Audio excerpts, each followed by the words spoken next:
the East Anglia and the East Anglia and Essex joint meeting.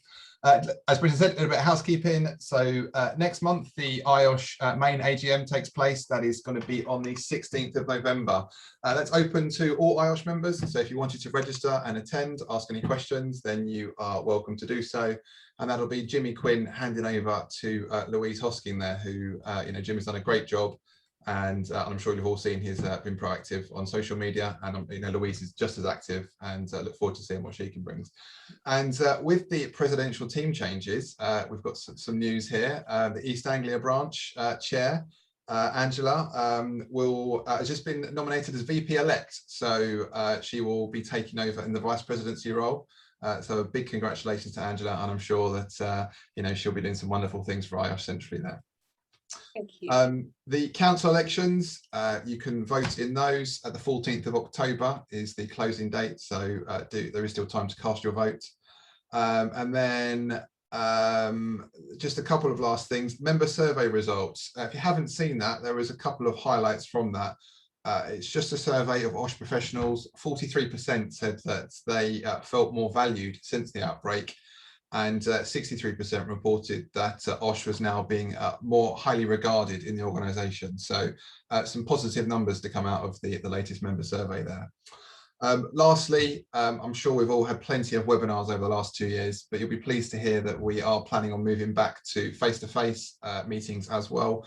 It will be a hybrid approach, so chances are we'll be doing them in person, but recording them for those that can't make it for various reasons. So that's it as an update. As we go through to the presentation today, if you've got any questions, please do type them into the chat box. We'll monitor that and ask them as we go through, and then we'll have a question and answer session at the end as well. Let me just admit David. So today's presenter is Tim Ingram. He started off in industry. He came across to HSE before going back to industry. He's going to tell you a little bit more about his experiences and his background. But today's presentation is all about things that Tim has personally experienced, witnessed or led. So without further ado, good evening everyone, and here's Tim. Right, thanks Adam, and welcome to everyone. I will just go to share my screen. Be a good start. Here we go. Hopefully everybody can see that. Right, so good evening everyone, and my personal congratulations to Angela as well. It's very good news to be speaking to someone so esteemed this evening. My intention this evening is to have very much more of a sort of discussion to the extent that we can when we're doing things remotely. It was first mooted that we do this presentation, I think it was about 3 years ago. I was actually doing some work in Essex. I was there for about 9 months, and I would have been doing this presentation face to face. It's clear that we can't do that at the moment, so apologies for not being able to deliver this face to face, but very much appreciate everybody who has taken the time to join us this evening. So anyway, let me start. The good, the bad, and the ugly. So firstly, it's not about the film. It's just taking the words of the title of this well-known film. I'm old enough to remember it first time round, and I'm sure a lot of people will be a lot younger than me. Just by way of background, I have been involved in health and safety for about 30 years now, but I started life as a subsea pipelines engineer.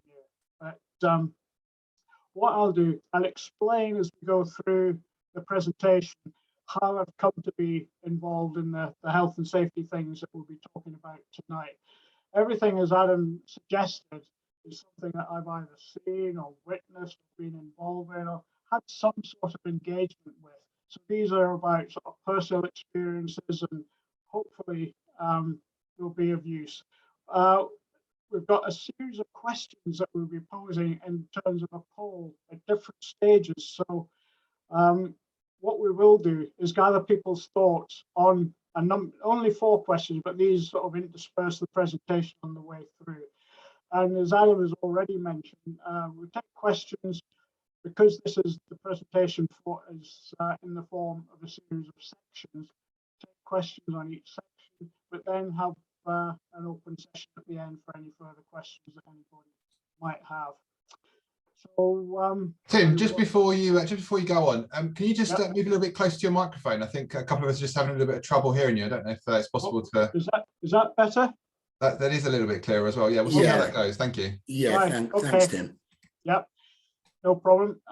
Right. Without further ado, I'll ask Steve to put up the first poll. Were you born before 1988?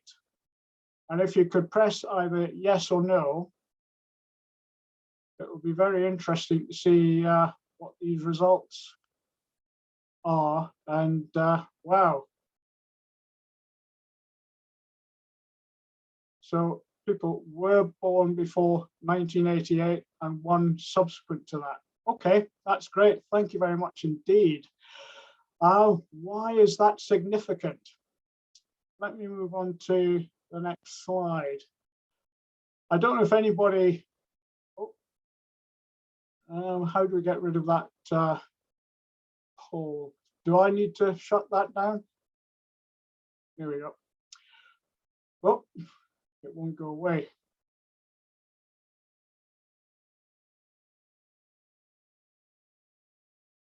Let me try and shut that down again.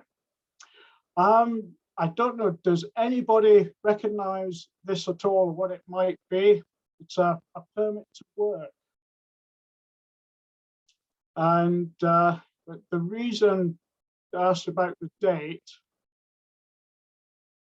was this, 6th of the 7th, 1988. I don't know if that rings any bells with anybody, but this was the day or the night, in fact, of the Piper Alpha disaster, 6th of July, 1988. 167 people dead. And what did that have to do with me? In those days, I mentioned at the outset, I started life as a subsea pipelines engineer. I was actually working on a survey boat not far from Piper Alpha when the initial explosion happened. And we got called in to the search and rescue. And it was, you know, we were getting very, very close to the installation. We were probably within about 500 meters of it when the gas risers exploded. And it was one of these seminal moments that really, you know, you're never ever going to forget. I don't know if anybody's ever come across experiential learning before, but if you experience something and it's particularly dramatic or particularly significant, the impact of that stays with you. So that was a career-changing moment for me. It really made me start thinking about health and safety.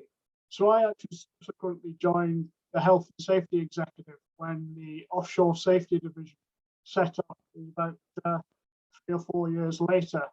But it's just one of those things that really makes you think. But anyway, a little bit more about Piper Alpha. There was an inquiry into the incident, as I suspect a lot of people are already aware. There are 106 recommendations made. It introduced, of course, the introduction of the safety case regime in the offshore safety world. That hadn't happened before. A key thing was that the HSE took over as the safety regulator. One thing that had been in place before that was that the Department of Energy looked after both production and the safety side of things. And there was always a little bit of a conflict there, which was going to, you know, which side was actually going to take precedence. And ultimately, you know, with the Piper Alpha disaster, it was clear that production, unfortunately, had the edge. So there were fundamental changes to the offshore health and safety regime. Hopefully everybody can read this. That the disaster itself, it actually was initiated by a relatively small leak, which had it been contained at the outset, there would not have been the disaster and the loss of life that resulted from the escalation of all the different faults that were remained in the systems that it was the Occidental company. Their systems were flawed throughout. So, but on the night of the incident, there was a small initial leak, and they were undertaking some planned maintenance on a condensate pump. But the initial controls were weak. I showed you a picture of the permit to work system. Now, that permit to work system had been supposedly audited on a daily basis.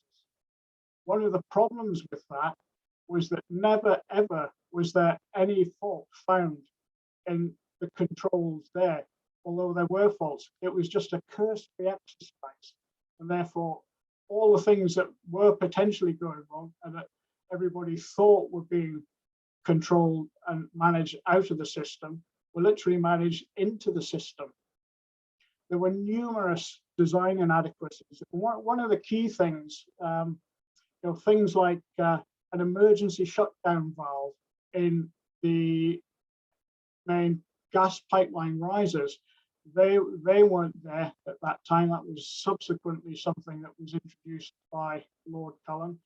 But one of the things that had happened about a year or so prior to the Piper Alpha disaster, a young engineer had undertaken an exercise looking at the effectiveness or otherwise of the fire control system and the deluge system in particular. It also looked at how a platform would survive or otherwise were it to explode and turn into a fireball. And it was abundantly clear from that study that the platform wouldn't survive. Unfortunately, that information never hit the senior executives' agenda at any point in time. So they were never ever going to take the decisions that were necessary to either prevent or mitigate the disaster. So that was inadequate design. Inadequate leadership came out of this as well. The fact that they didn't have the governance in process or governance processes in place to make sure that they knew how they're not going to have a major incident tomorrow, the day after tomorrow, and the day after that. That had never occurred to them. Also, a major drawback was that production was so important to the leaders of the Occidental company. They never ever gave the impression that it was appropriate for the platform to shut down. Production was the only thing that they were ever really interested in. So you have underpinning all of this, inadequate safety, inadequate quality, and it ultimately led to a series of fatalities, 167, as you mentioned in an earlier slide. It wiped the company out in the UK. They never ever worked in the UK again, which, to be honest, was no bad thing. And the reputational losses from that were massive. It cost the organization multi-millions of dollars. It resulted in them leaving the UK. It resulted in phenomenal regulatory change. But above all, there was a cultural change. The offshore industry really had a wake-up call. It meant that the culture had to change. And I'll talk a bit more about that in due course, but there were significant changes. But just in terms of the general takeaways from this, became so obvious, and especially in the course of Lord Cullen's inquiry, that competent people, plant and processes were absolutely essential. And these were all lacking on the night of the Piper Alpha disaster.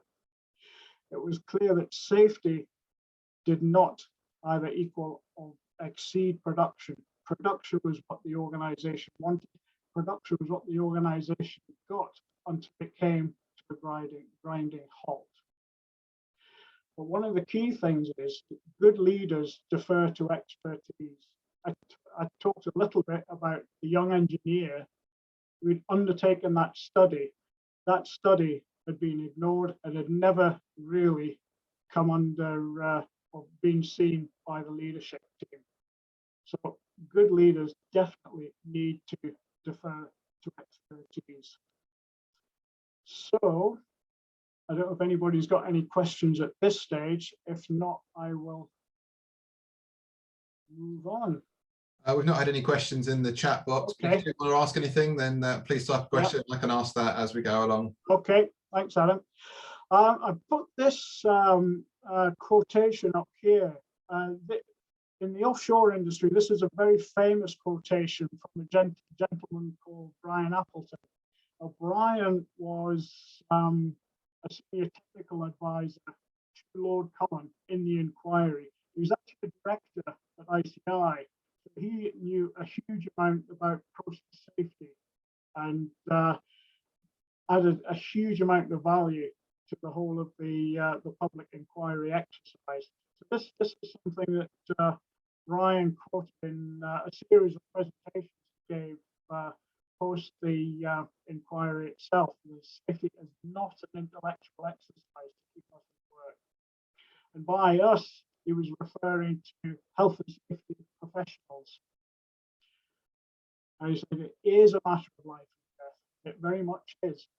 And it's the sum of our contributions to safety management.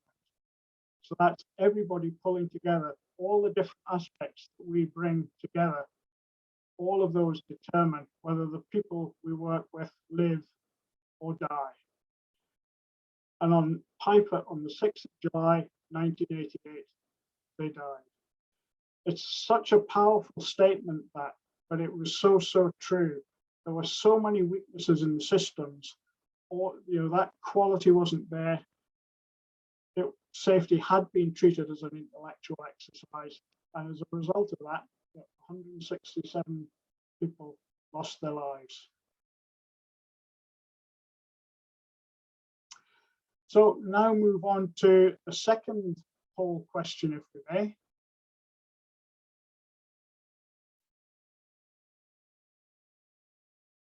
So the second question, to what extent does your organization defer to safety expertise? The choices of always, sometimes, or never.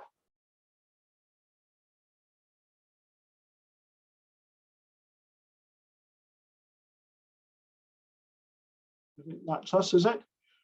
There's interestingly, four always. That's good. That's good. With 12 sometimes. Good to see that there aren't anybody who ticked the never option. So that's encouraging.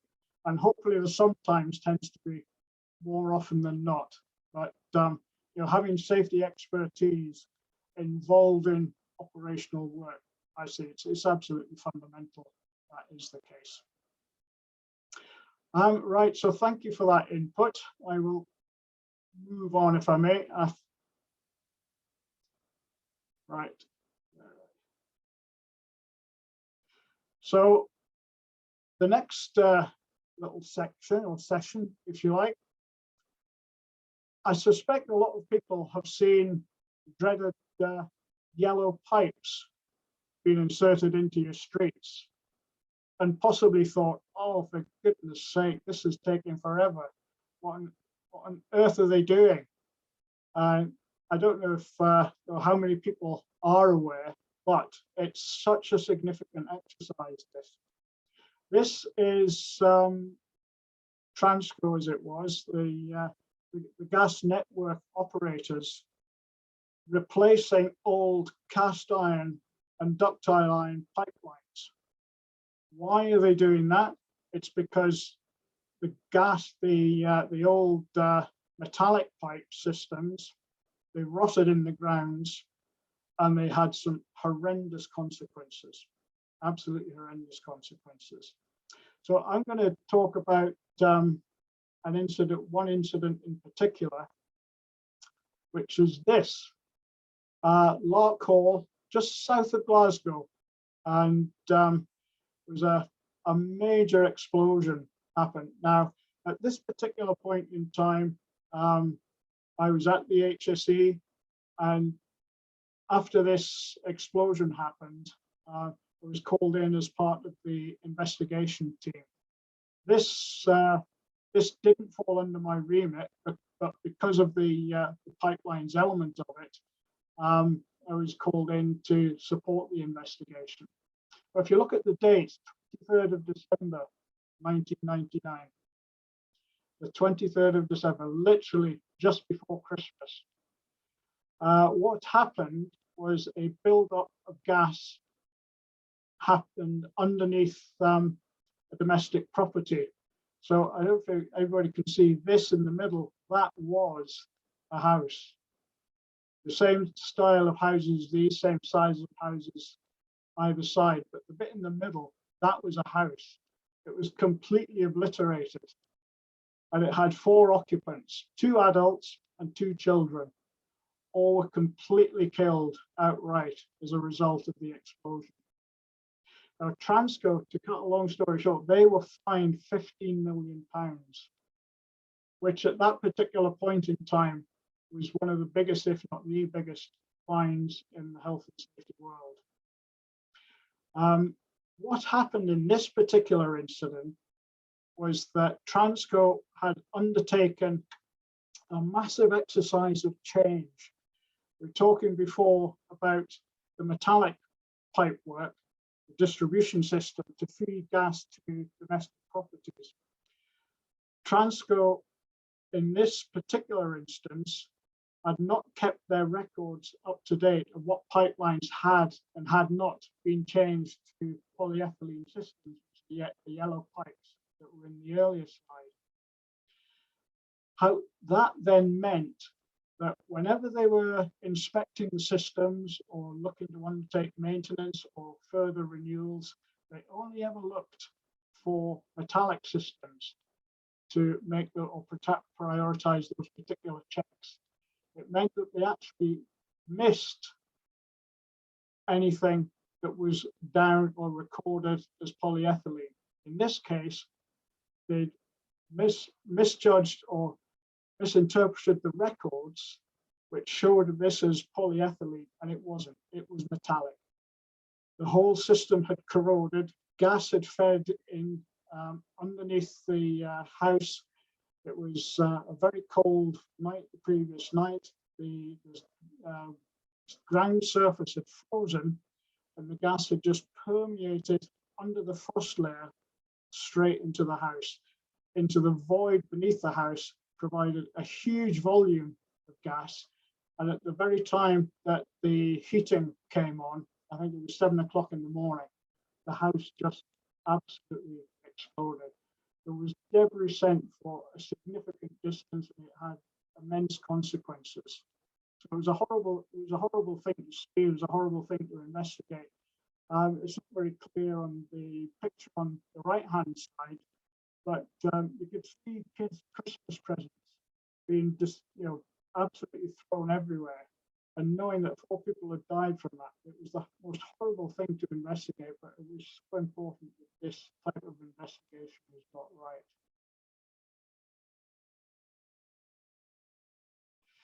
So what were the sort of key things leading up to this this incident? It was a planned improvement. They tried to improve the records that they had, but it was an inadequate management of change process that they went through, and the quality checks were inadequate. But it meant that the risk management that they thought they were applying to the whole process literally hadn't worked. One of the consequences of this was that they had to go back and revalidate thousands and thousands of records to make sure that they actually had the right data in their system so that they weren't going to miss any further metallic pipeline failures. So this resulted in the fatalities, the 4 fatalities in this case, huge financial and reputational loss. And one of the outcomes from this, there was a very fundamental regulatory change. The pipeline safety regulations were changed to include gas distribution systems and the parameters that were always going to be important to making sure that they were always going to be checked and controlled and replaced at the right time. So there's a massive exercise went on between Transco and the Health and Safety Executive. But a very, very simple incident. So, you know, a low probability issue, but a major consequence. So the takeaways for me are, look, never ever forget the major consequence outcomes, even though it's a low probability. It may be something so simple that you've missed, but can have such a high consequence. And management of change governance is critical to making sure that you both prevent this or can very quickly pick up on something that you've missed. And I say here, stay close to the consequences. What I don't mean is obviously don't stand close to an explosion. It's not that at all. It's thinking about the consequences and what may lead to those major consequences, and make sure that you're on top of the controls that will prevent those types of incidents. So, right. Tim, before you move on, we've got a question come in. Yeah. Did Transco not conduct let-by testing to detect pressure drops in their pipework systems? I don't know if you know whether that occurred or not. Not on that type of system. It was they do that for national transmission systems, but for the ordinary distribution systems, that the rate of leakage would be too small to do that. So it's a very, very small leakage to just accumulate. So even if you did undertake a leak test on that, the rate of leakage would be so small that you wouldn't be able to detect it. Okay. Probability. Good stuff. Thank you. Right. So the third question is, how confident are you that your organization, and there's a typo here, takes safety into account when managing significant change? So we've got options of completely confident, reasonably confident, or not at all confident.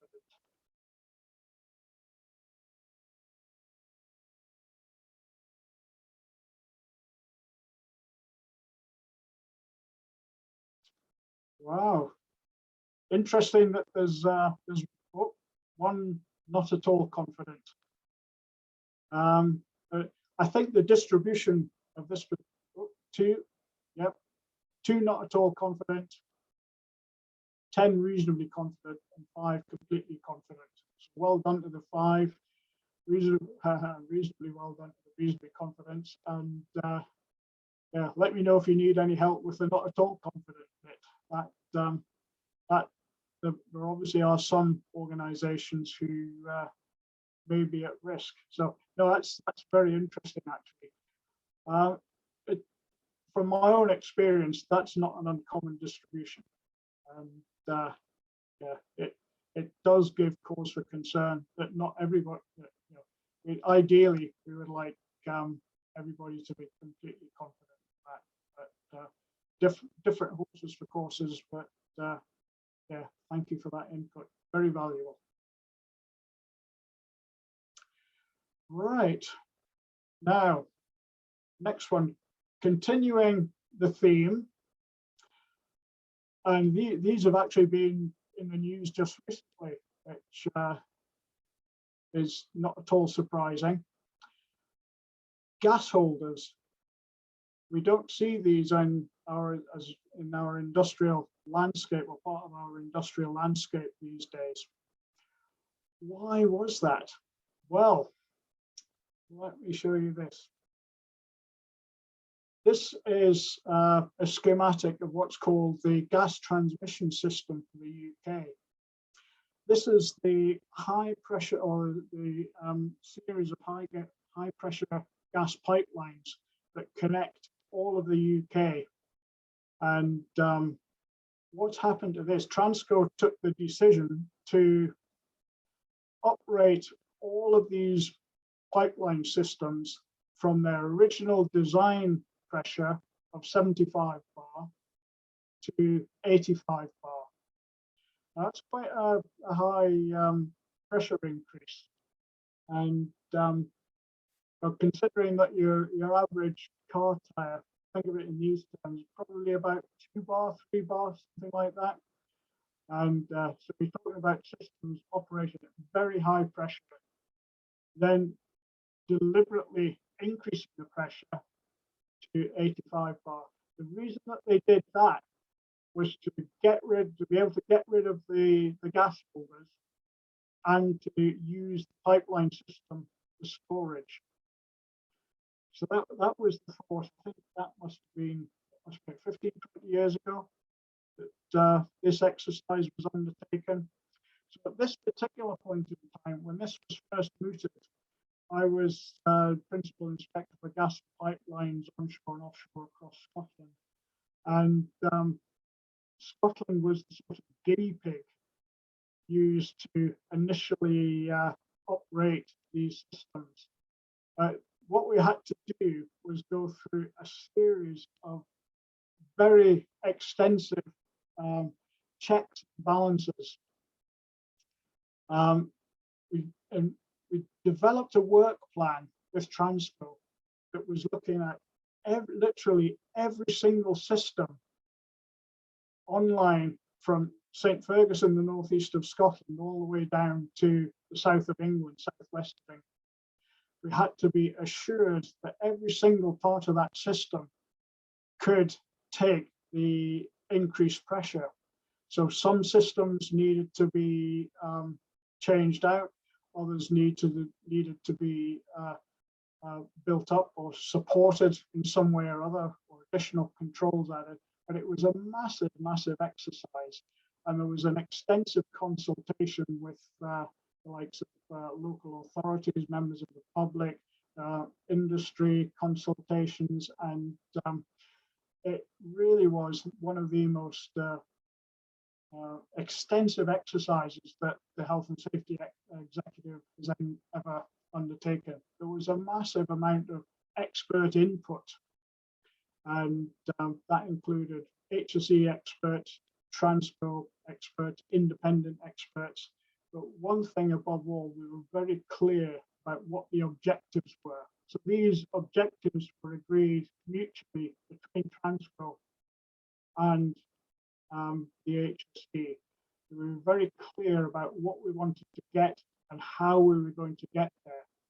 And the controls that were applied throughout this particular project, because this project went on, I think it was about 3 or 4 years, and we had to apply a huge amount of governance to every single aspect to make sure that any part of that pipeline system that the pressure was operated in was absolutely certainly going to be ready for that additional pressure.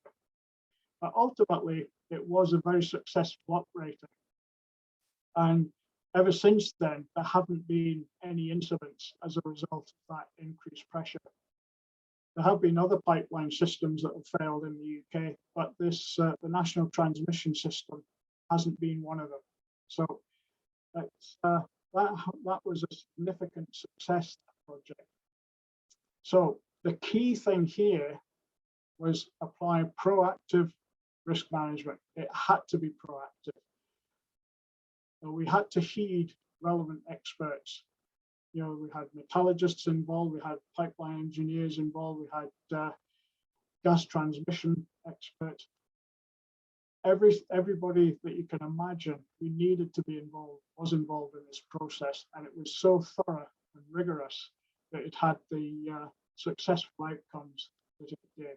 So I was pleased to be, I'd like to think, a key part of that process, and that's still an ongoing activity today. I don't know if we had any more questions at all, Adam, at this stage.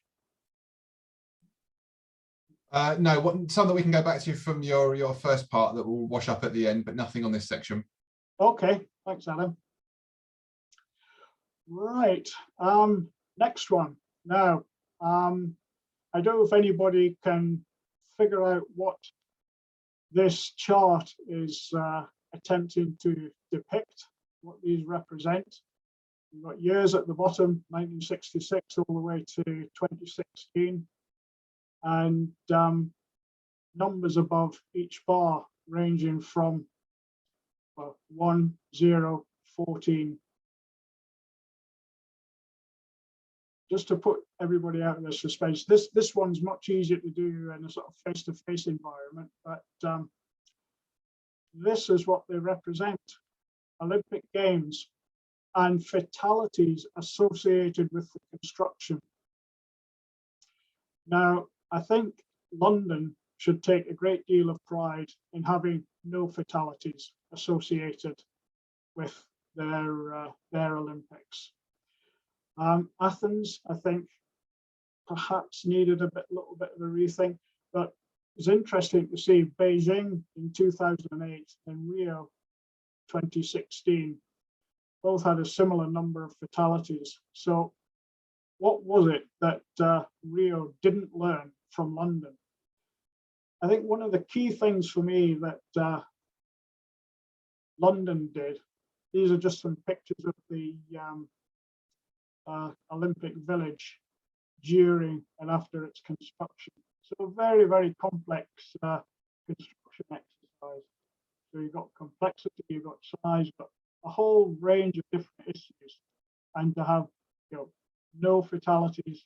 I think, obviously there were a number of minor incidents, but no fatalities is the key thing to remember. For me, this was the most fantastic thing that the Olympic Delivery Authority did, was that they took heed of applying a good and strong safety culture. What I've done, I've highlighted some of the key things that they established on their way through to engaging all of the contractors that they did. They looked for organizational commitment. What they wouldn't do is let anybody loose on site who did not or wasn't able to demonstrate organizational commitment. But what that meant was that from the top of the organization, any organization that was brought in, they had to go through rigorous checks and balances themselves, and to be able to demonstrate that, yes, they were committed to the team goals, if you like. One of the key things I've got just below that, health and safety orientated behaviors and health and safety trust. Now, those two things to me go hand in hand. They wanted everybody to be assured that there was, and I would describe it as psychological safety, in that anybody who saw an issue was able to raise that issue, and to do so in a climate of trust, but also to they established what good behaviours looked like right at the outset, so that anybody on site knew what was expected of them. And so there was no doubt about what's expected of you, how you should behave, and if you do spot something, take ownership of it. But you can be assured that if you raise something, it's going to be picked up and resolved. Some other details that they picked up on as well was usability of procedures. I don't know if anybody else has ever considered this particular aspect. I looked at this aspect a number of years ago and got an ergonomist involved in developing procedures so that only the right amount of information was provided to users in a format that was ergonomically optimized for the users. And this is the sort of thing that the Olympic Delivery Authority considered as well. And then finally, engagement in health and safety.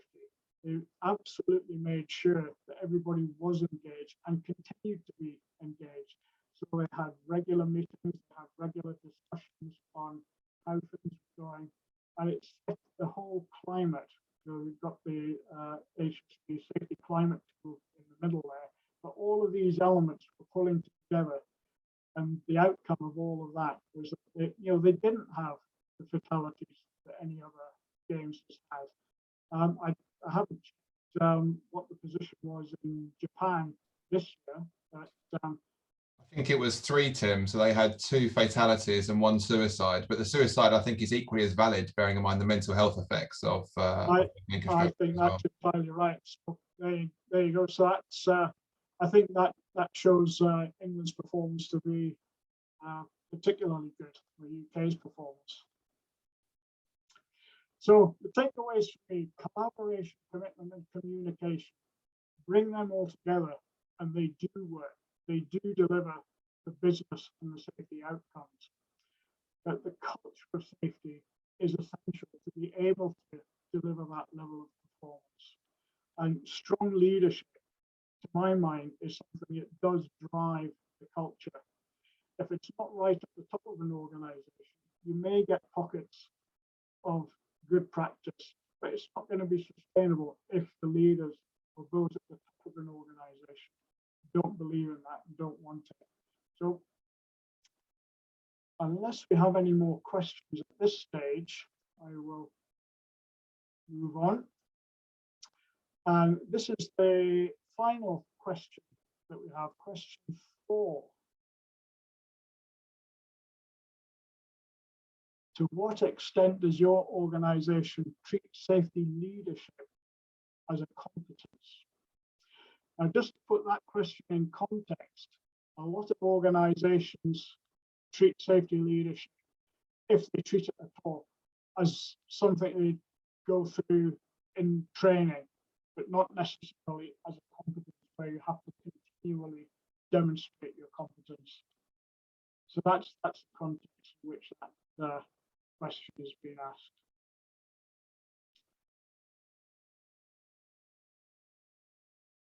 We're getting there.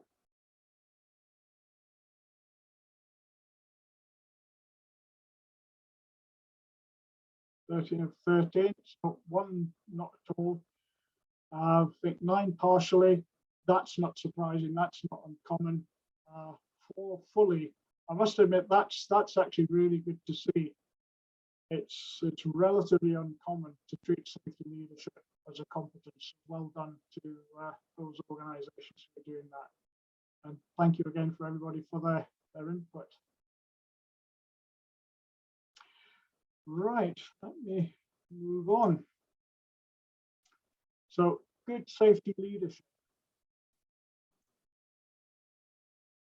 This is a cartoon which I often refer to. I'll let you sort of digest that while I speak. The reason I use this cartoon is that many years ago, in an oil company, I was the QHSE director of this company. And this is exactly what the CEO said one day. He wanted his secretary to come up with his leadership guidance. What is it I'm going to say? So instead of coming up with something that was actually meaningful, he got his secretary to do it. And it was just absolutely bizarre. So I was quite happy when I saw this cartoon, but if you think of it in that context, think of a CEO. What message does it send out if they want their secretary to come up with their leadership thoughts? It's not particularly great. But a number of years ago, it is going back a few years ago now, in 2012, I was working as Group QHSE Director for a company called Dana Petroleum. Now, in the course of that appointment, I was seconded to Korea to work for the Dana's parent company, the Korea National Oil Corporation. And one of the things that I worked on was development of a sort of a safety leadership model. And this is what I came up with. It's based on a number of different inputs, in particular the likes of Andrew Hopkins. He's come up with a lot of good thinking in this particular area. There's a lady called Professor Rona Flynn in Aberdeen, and a number of others did a lot of research into this. And central to this was, leaders need to be mindful of health and safety, but they also need to be informed on health and safety.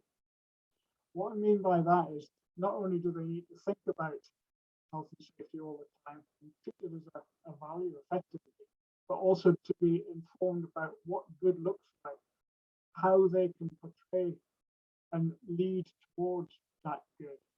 And different aspects I came up with is they need to be skeptical in that they need to think about, oh, if I'm told things are great all the time, how do you know that they're great? How do you know that something isn't going to happen tomorrow? What is it that you trust in the system?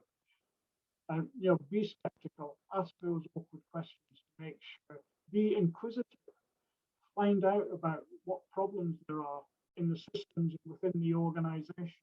Speak to people about what improvements they would like, what are the problems that people have, and what's going well. And if they do see something that isn't going well, take ownership of it.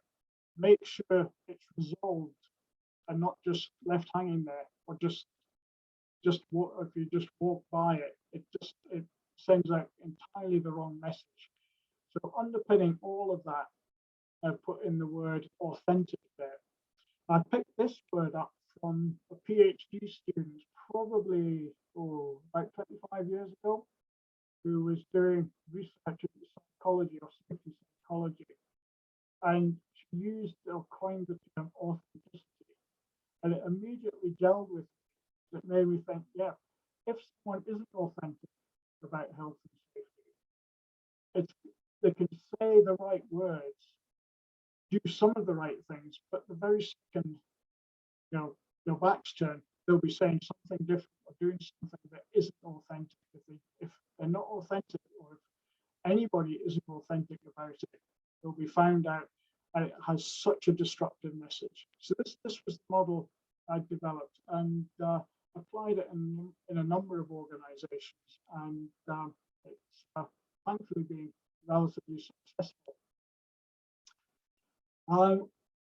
This is an example of safety leadership in practice, and that I looked at 2 different companies who were drilling companies, one in Europe and one in the United States. It just so happened that they'd undertaken safety leadership training at approximately the same sort of time. And that training happened to be very, very similar in nature, in that they wanted their leaders to be engaged in health and safety, gave them all the skills that they needed. And it was a very, very, both of these companies had developed quite independently very comprehensive packages. And just pure health and safety terms, this is just one of the statistics that came out of the research that I did on total recordable incident rates. They were dropping, they weren't perfect, but there was a clear correlation as the training became further and the thinking became further embedded. So I thought that's it. And there's a lot more research to substantiate this as well, but this is just one particular example that I did have first-hand experience of. So looking at one of those companies, they actually measured a thing called incident potential. So anytime there was an incident or a near miss, they would give it a value. And the higher the value, the greater the potential for the consequences. So over time, over this 6-year period, there was very much a downward trend in the incident potentials that they were experiencing. So that wasn't the be all and end all. I looked at this NPT, which is non-productive time, and this was one of those drilling companies, and what it meant was their drilling rigs, they need to be productive for them to make money, for them to keep the company going. So the higher the non-productive time, the less money they have coming in, the less efficient their business is. So over this same period, not only was were the level of incidents, the incident potential going down, the non-productive time was also going down, i.e. the productive time was increasing. So it was very, very interesting to see at least an association, if not a direct correlation. But I'd like to think it's much more than just coincidence, but people were starting to think about efficient ways of working and good leadership and applying it to the ways that they operated across the company. So that outcome from that, both safety benefits and business benefits. If you do it right, they go hand in hand. And I think that's always a good sign point if you're looking to implement new schemes that you can say a lot of these things that we want to implement as safety professionals have positive business outcomes. So in summary, I'm saying that poor safety leadership, it frequently delivers the bad or the ugly outcomes. We saw the likes of Piper Alpha at the start. We saw the likes of the Larkhall gas explosion.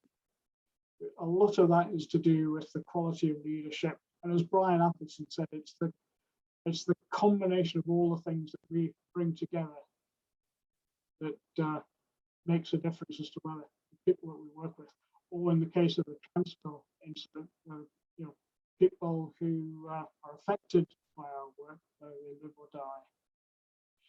But good safety needs good leadership. To me, that's abundantly clear. And good safety literally is good business. So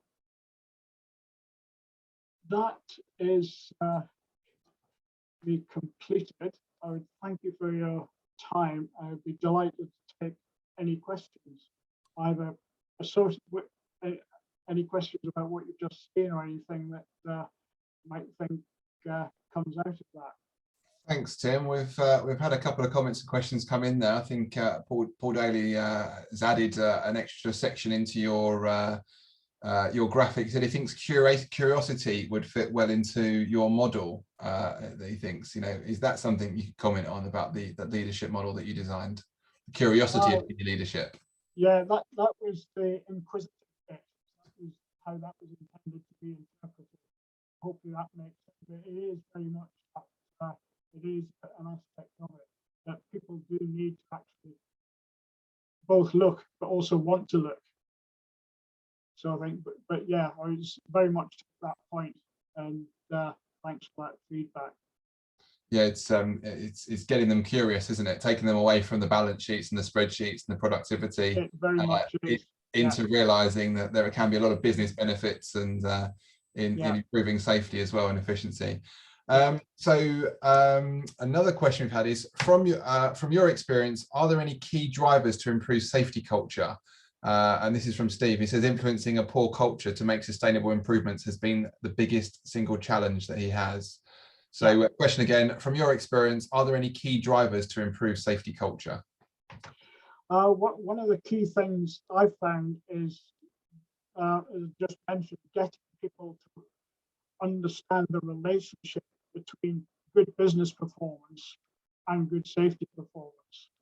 So that's one of the key things. Often people will say, "Oh, I haven't got time to do it safely." So if you step back from that and think, well, make time to do it safely, and you will deliver the better business outcomes. That is one of the key concepts that I always try and take forward. In terms of engagement, though, what I found is subjecting people to experiential learning. On the back of my work at Dana Petroleum, one of the things that I established there was a program of exposing people to real fires and explosions at a place called Spade Adam in Cumberland. I don't know if anybody's ever even heard of it or come across it. But so people were exposed to these real fires and exposure, but in a safe environment, but also interspersing these experiences with a team of actors who are acting out different scenarios from different safety situations, so that people were given the opportunity to reflect on what would I have done as an individual to prevent this or to mitigate it, and also, what would we have done collectively as a team to do that, and were we in a position to either prevent or mitigate, and then come up with solutions as to how they would want to take that forward. So that on the back of that, that's now become pretty well an industry standard, if you like, for oil and gas industry, because a lot of people are working with that model now, and it's very, very effective. I first presented that with a process safety conference, I think it was 1992. So yeah, it's going back a bit now, but it was no, it wasn't. It was 2011, I think. I can't remember. But anyway, it's those are the two key things, and getting people to understand that they have a role to play.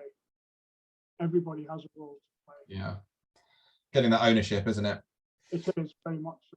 Yeah. Another question from Paul: is there a separate safety culture, different to an organisational culture? So I guess that is safety culture different to organisational culture? Yeah, I say definitely yes. Now the reason I say that is an organisation will have a culture, but the skills required to deliver a culture of safety are different to those of just leading an organisation. Because you can be a good leader, but you don't necessarily you wouldn't necessarily mean that you're a good safety leader. There are separate skills involved. So you can lead an organization to do something. So you can be a good leader, but not a leader for good. To my mind, there are very discrete, specific, and informed skills required to be able to deliver a strong safety culture. So I contest that there is such a thing as a separate safety culture. Okay, yeah, that's interesting. I guess the key is to merge the two, isn't it? So you've got a strong leaders, so they're very separate, but for that strong safety leader to upskill the business leaders, and then eventually you would hope over time the two do become one. But yeah, absolutely, yeah, that would be a large organizational issue. So just scrolling down to and having a look at the other questions. How's that one? Sorry, let's just scroll down to the bottom. Oh, sorry, no, up is down, because I'm on a Mac. Graham said he would appreciate your thoughts on how to achieve good safety leadership in complex, multi-layered organizations. Right. One of the ways I've gone about this is to look at the skill levels and the behaviors expected of each particular level in an organization. And this is one of the things we worked on where I was at Wood Group. I was the UK HSEQ director there. And we'd done a lot of work in this particular area and described general behaviors that we want people to exhibit across the organization, but also, what are the behaviors of a senior executive? What are the behaviors of a manager? What are the behaviors of a supervisor? And then what are the behaviors of everybody? So just spelling out discrete aspects of behaviors that people should think that are applied to them. And then people are actually measured against the extent to which they exhibited those behaviors. So it became a sort of performance metric, if you like. So hopefully that helps. Yeah, it's a challenge. I'm just reflecting back upon, a good safety leadership in complex, multi-layered organizations. And I noticed one of your slides was the HSE Safety Climate Tool. And coincidentally, I heard a presentation from the guys in the stationary office presenting on that earlier. And they were saying that when they did, on average, they'd anonymize the results and looked at the survey. the leaders of the organization rated where the organization's safety level was completely different to where the workers rated it. So they would maybe have it at like 60-70%, but the workers felt there was maybe engagement at 30%. It was quite a difference between where leaders thought they were and the workers thought they were. That's actually quite interesting, Adam. So that's one of the things we've found. We do a lot of safety culture assessments, and in some organizations, believe it or not, the leadership team, if they're not that mature but they are informed, they will rate themselves lower. So but in organizations where the leadership think, oh, everything's okay, they'll tend to rate themselves higher. Yeah. So it depends very much from one organization to another, and it does require those involved to be informed, and especially the leadership team. If they don't actually know what good looks like, or don't care what good looks like, they'll rate themselves highly and say, none of this is a problem. Yeah, Paul's just pointed out, perception is huge, and any survey is just a point in time. Also, you're right, when you do the safety climate, climate and culture are different. So climate is a snapshot of a point in time, culture is that more ingrained in depth thing. That's right. And that's much harder to change. So just coming back to your first case study on Piper Alpha there, in your experience, have you seen leadership teams ignore expert advice? Do you have any examples of this? Yes. One in particular, I won't mention the company. Having said that, I was a business assurance director. So if you look on LinkedIn, there's only one role, a company that I worked as a business assurance director for. That organization was looking at building an energy from waste plant. And within my team, we had my skills as an ex-HSE specialist in major hazards, and an ex-environment and process safety specialist. None of our points were really considered at all. And it meant that the project was going further and further away from what it should have been. But to cut a long story short, it never ever had the gravitas or the approvals from the authorities that was required to get it over the line, and it ended up being canned. So there you go. Worth listening to the experts, isn't it? Otherwise, you're not going to end up with your goal. Yeah. Good. Oh well, shows the difference that listening can make, isn't it? A key leadership skill, listening. It very much is. Yeah. And I have a question. You spoke about in the Piper Alpha case, the engineer or the young apprentice who'd written his report and couldn't get it in front of the right people. So any tips for how to get your message through to the right people? Listening being key, and sometimes you have leadership who have open doors. Sometimes you have leadership who you have to get through the PA, as you said, to get PA to do it. So what's your advice to make sure that what you've got to say, if you feel it's important, is heard? Yeah, I think there's a number of things. One, organize, and I'll do an organizational bit first. And it's important that an organization itself establishes technical authorities.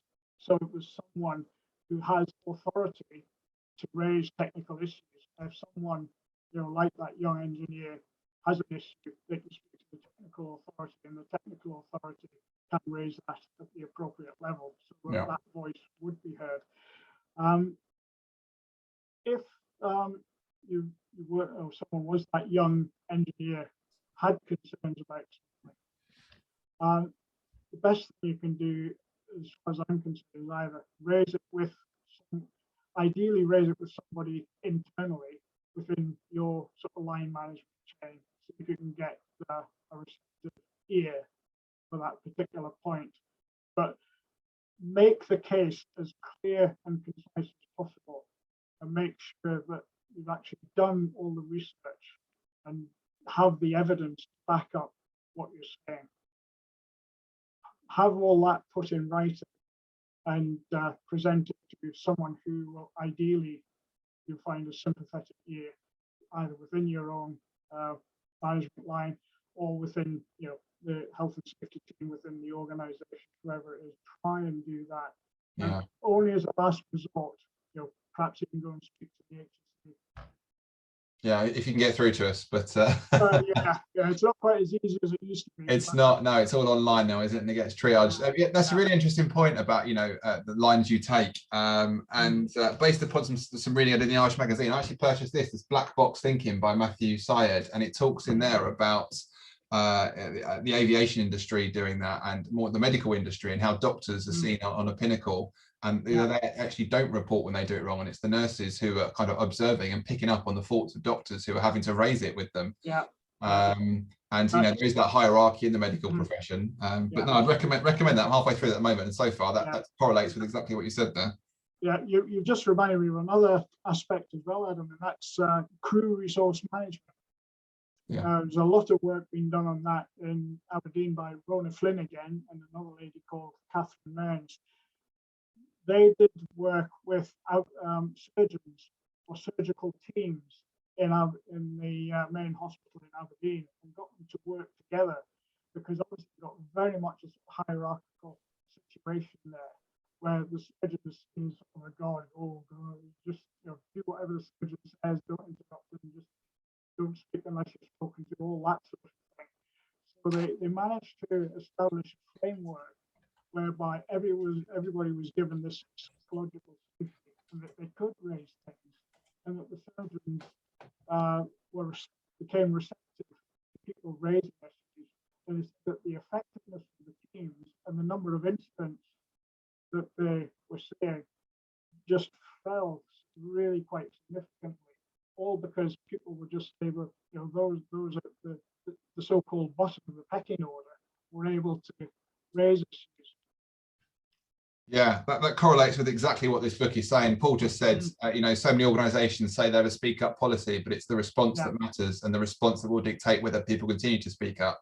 And it has to be that no blame culture, not looking at the individual, but looking at the systemic failings behind that. And yeah, occasionally you will have an individual, but if you've got someone who's willing to say, stop, let's think about this differently, then and there's no repercussions for that, even when they're challenging someone above them. Yeah, that's a great thing to be. I think one of the useful things that can be done, if somebody raises something like that, thank them for it. Yeah. There's a well-known story in the offshore world, which has been gone around for years and years, whereby a guy had drilled a hole in a structural member offshore, and his immediate supervisor said, right, that's it, you're in, ship back off the platform, go back to shore, that's it, we don't want to see you again. But the offshore installation manager got to hear of this, called the individual back and said, but thank you for raising this. We recognize, that you've made a mistake. Can you tell us why that happened and how it came about? So we actually got to understand all of the issues behind it. And it's such a powerful message to everybody else on the platform that was, became a new way of working. And it is just leading like that from the top. Yeah, it's not having that closed loop, it's having that open loop of feedback of good. I can't see if there are any other questions. There's one. You spoke about management of change. Do you have any recommended reading for people to go on where they can look at that? Because that is a complicated area. Oh gosh, I do, and I can't remember off the top of my head. Let me see if I can look that up and post that back at them. Yeah, that's great. We'll post that on our LinkedIn posts, and both branches can share that. Yeah. Okay. I've not got any further questions. Is anyone else who's joined on the call like to add anything at all? No. Okay. Well, with that, I'll give my thanks. Angela, did you want to wrap up? Yeah, I think it's just really to say thank you. I mean, Tim, great presentation. And Adam, thanks for your team and the Essex branch team as well for putting this on. It's a bit of a tradition really, isn't it, now that once a year East Anglia and Essex do a joint event, and it's our turn next time. So we'll see what we can come up with. Just on Tim's presentation, there's a couple of thoughts really. All these things we've heard about are preventable. So we need good risk assessment, good design, good thought and planning, and good management of change, plus good leadership that listens both to the experts and to their workers and invests in them and their safety. You know, it's our job as consultants or officers or health and safety managers, whatever we are, to influence that leadership, and we can be drivers to a positive health and safety culture by doing that. It's an old cliche, but it might be interesting to tell them that if they think health and safety and training is expensive and takes up resources, then try an accident. Expensive in so many ways than we've just seen, so many ways than just financially. It's really expensive to have an accident. So, you know, get ahead of the game. So thanks again, Tim, and thanks to you, Adam, and back to you. Okay, well that wraps up the session. So whoever is recording, if you can stop hitting record, I'll ask the committee if they want to stay on for 5 minutes, but everyone else, enjoy the rest of your evening. Thank you. Thank you.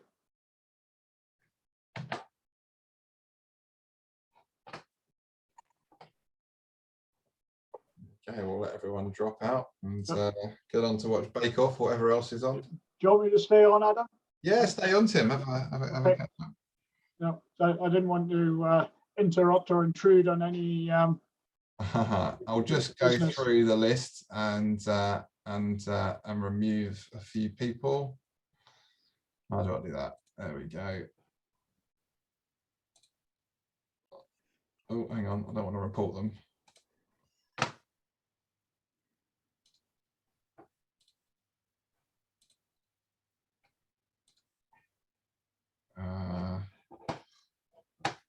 Who's still in?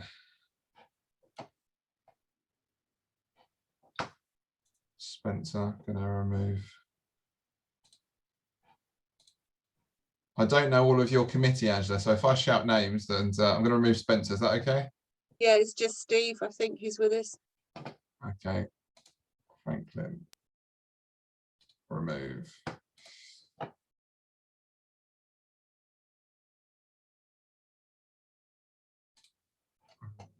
Okay.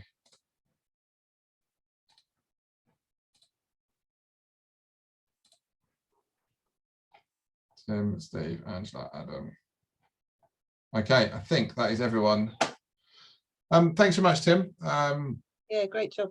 It's really interesting. So it's raised some good points there, and you've clearly had a whole host of experiences throughout your time to draw upon. So I'm sure you've got some stories, starting right at the start with Piper Alpha. We actually had Joe Meenan present to us. Must be about a year, 18 months ago now. So it was good to reflect and consolidate on what he said, and relearn some of those points, because Piper Alpha is so often studied, but it's always something that you can draw upon to prove a point, isn't it?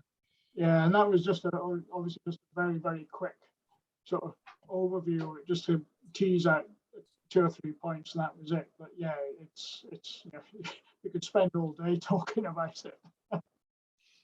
Yeah, absolutely. Are you still involved in like kind of the events that happens on a 6th of July, wasn't it? Yeah. I was working for a company called Marathon Oil then. So I was a subsea pipelines engineer. I was managing a survey boat going from one platform to another. We were literally due east of Piper when the initial explosion happened. Then went across into the search and rescue. Yeah. You see, what, because the Mayday had gone up, and just while we were there, the main gas risers exploded, and you could literally feel the pressure wave come across the sea, and it was really quite scary. Yeah. And there were reports of H2S, on the airways, on the radio, and the guys on the boat, they didn't know what H2S was. So I'm thinking, for goodness sake, like, we don't want to be sailing into something like that. But at the same time, so we stood off at a relatively safe distance, but you could hear all of the noise on the platform, all of the radio communications, and everything else that was going on. One of the things that I'll never forget, there was a dinghy going in and out from underneath the platform, coming out again, taking people out, getting them to a safe location. And this one time, you could hear the guy speaking, and then it just suddenly stopped. Their communication went dead. Unfortunately, that was them. They'd been wiped out by another the explosion. So it's that, it was literally that experience that, you know, made, that took me from, you know, pipelines engineer ultimately to a pure health and safety person. Yeah, you know, those people say, you know, with the sum of our experience, and that's a mighty one to kickstart a career, isn't it? And actually give you that passion and drive to continue to do so, and bring that into the regulator and help make those changes, I guess. So you must have been what, the so you came in at the very, very start of offshore division, did you? Yeah, right at the very start of that. Yeah. And do you still get out to any of the rigs now? No, thank goodness. I do very little oil and gas work these days, so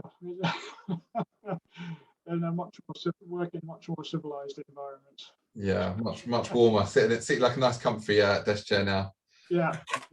It's interesting, you know, you hear about talking about traumatic events like that, and those things stick with you forever. And health and safety people deal with trauma, don't they? You know, when you're doing accident investigations and stuff.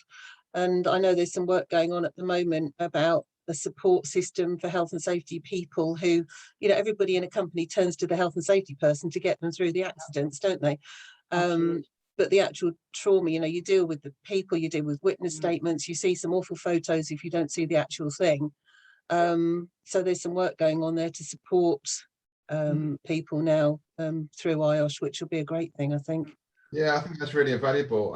I had a conversation with my colleagues yesterday morning, and I was saying I was parked at the lights taking my daughter to nursery the other morning, and a van pulled up next to me, and it had the same name as a guy who I'd seen killed 5-6 years ago, and I had a flashback to his body, and like, so, and we had the conversation to support our staff, because we were saying that, you know, we had 2 fatalities last week, so we have that initial conversation when people come in. Hello, how are you? Let's talk about it. Let's decompress. A week later, we'll have another one. A month later, we'll have that last one. But 5 years on, if you go to your manager and say, look, I'm talking about something that happened 5 years ago, you wouldn't, the manager's not even going to know about it, let alone talk to them about it. And sometimes there's such a delay in effect of so do you get any support then in the HSE? Absolutely, yeah. So I'm a principal inspector. I'm not a trained counsellor, but 24 hours a day I can ring any line, and we have an employee support program. Counselling is the way to go. So we have that available to us. But again, the conversation I had was that relies on me, my inspectors, calling that line. The reality is we need to change that and have to be proactive. They need to call us, and that's something that I will be taking on to our health and safety team, following on from the discussion that we had yesterday. I think that's absolutely it. I mean, they're exploring at the moment something like an EAP program, but a little bit more focused for health and safety consultants in particular, because they're out on their own, aren't they? They don't have a company around them, for instance.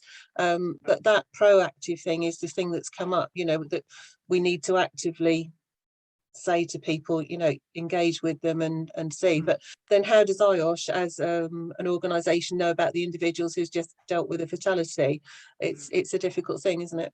Yeah, that's it. It's finding out where they are, who they are, and how they can support best, isn't it? There's all this about mental health and well-being at the moment, and that's a big part of it, I think. So there's some work going on there, which is good work. Yeah, I think similarly in sort of emergency response, you've got a very similar sort of environment, especially if you've got an ongoing incident, which could, you know, go on for even days. You know, so people are going to want to try and resolve things and try and support their colleagues who might actually be in danger, whatever it is. But you can't work for 24, 36 hours and continue to be vigilant and all the rest of it. So that's another aspect of the same side of the same coin. So major incident responses, they rely on the Samaritans vans. The Samaritans vans will come out and support the emergency services with food and drink and water and stuff like that. You know? And again, but that's relying on charity to do that.